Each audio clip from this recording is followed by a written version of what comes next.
Edie Beans with the Little House of Beans. Today on Cooking with Edie, we'll be making a Copycat KFC bowl. Now it's super simple. You can make it with leftover mashed potatoes, leftover chicken. I happen to go the easy route. We are doing the dish with pre-made mashed potatoes and frozen chicken nuggets strips. I like to think of this KFC bowl as the camping version. Of course, you can make everything fresh or with leftovers. The recipe and the link to the products you see us using here will be in the description below. We have a cookbook, Outdoor Cooking with Edie, available on Amazon and available as an ebook as well. Don't forget, we also have a Facebook group, Omnia Stovetop Oven Fans. Bing!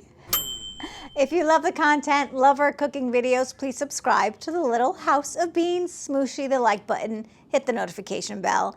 Let's get ready to make the Copycat KFC bowl. Yummy, let's cook.